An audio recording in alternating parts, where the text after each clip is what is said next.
Hey, what's up, lightboltjoe here. Today we are going to discuss the 2004 Disney action-adventure thriller mystery film National Treasure. So we have Nicolas Cage playing the character of Ben Gates. You have Justin Bartha playing the character of Ben Riley.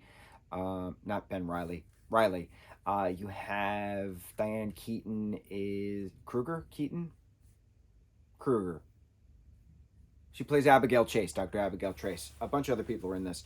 So this is Jerry Bruckheimer produced film, and in '03 we had Pirates of the Caribbean, and which he produced, Disney action adventure film, and then in '04 we had National Treasure. So this started like a revamping of action for Disney, and it was cool because you didn't really have that many action adventure like modern stuff up until that point. So '03 was Pirates for Jerry Bruckheimer. '04 was National Treasure. And so it's neat moving forward. '07 is the sequel, National Treasure Book of Secrets. We're going to talk about that next. And then we just got a TV series on Disney Plus, National Treasure TV series within the same universe. So that's why I wanted to revisit these films. I haven't seen them in a long time. Now, this is an incredible movie. It's 2 hours and something long. It's mystery, so it's treasure hunting, it's archaeology, it's history. So you go from one place to the next place to the next place. Now, I am not a subscriber to American history being incredible. American history is horrendous. Knowing actual history of how the country was formed and created on the blood, sweat, tears, and death and torture of all the Africans that were stolen from Africa within the slave trade. Aside from that, over 100 million Native Americans were slaughtered at the hands of any conqueror that came throughout different generations of conquering. America is not a place to celebrate history, so it's weird loving this movie so much, knowing the history of the country. So it's a strange feeling to revisit these films. But the treasure at the end is the world's treasure. So it's been passed on from one ruling empire to the next ruling empire to the next ruling empire, and things have been collected along the way.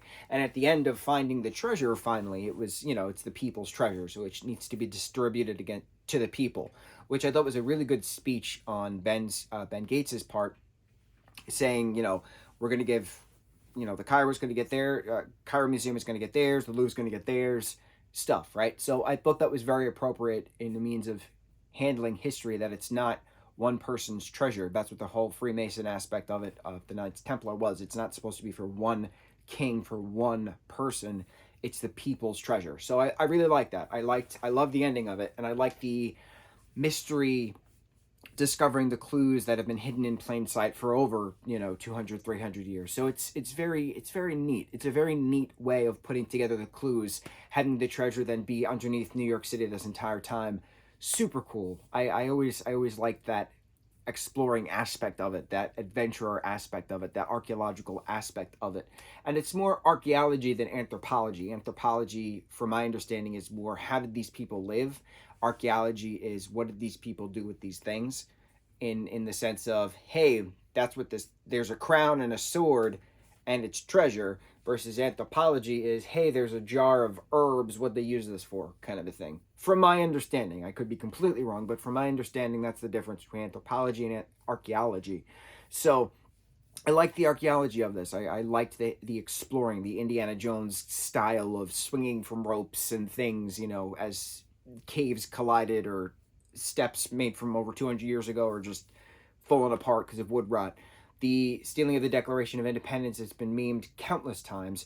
My favorite part of this entire film is when Abigail Chase's character has the Declaration and she jumps behind a butcher's counter, and the butcher woman, she says, "If you're not steak, get out of my counter." And she's like, I'm just hiding from my ex-husband." And the woman says, "Who, Baldy?" And she's like, "Honey, you stay as long as you need."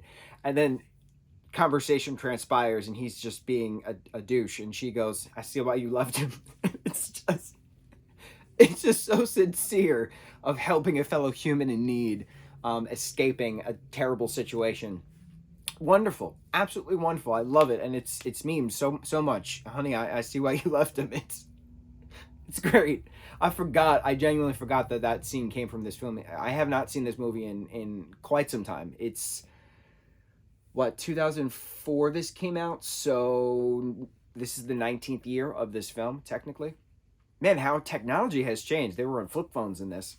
I like the how the FBI was doing trade deals at the end. You know, we're on the Intrepid for a while. We're in Trinity Church in New York for a while. We're at the Independence Hall in Philadelphia for a while. We're in the Arctic in the very beginning. We get the backstory of the Gates family, how why they are treasure hunters. You know, stemming down from the last signer of the Declaration of Independence, whose name I don't remember, and I don't want to remember. Um, was alive and had to visit Andrew Jackson at the who's a terrible, horrible human, who needs to get off of the $20 bill immediately, uh, at the White House. And so the carriage driver was the Thomas Gates, who was given the message that, you know, the secret lies with Charlotte about the treasure, and Charlotte being a ship. And then there's a pipe on the ship, which turns out to be the key at the end. It's just so cool how it all comes together. I really like this movie. From the adventure archaeology side, I really like this movie. I do not remember what Book of Secrets is about. I've seen it, I don't remember it, and I wanted to watch this, like I said, to revamp the memory, to then get right into the TV series.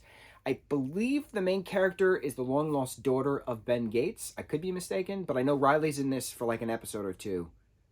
And we love Justin Bartha. We haven't seen him in quite some time. He's great. He's good. He's got a good voice. Has he done voice acting? He should do voice acting. He'd be good as a cartoon. That's it. National Treasure, 2004, action adventure Disney thriller film. On to the next review. Mucho mahalo.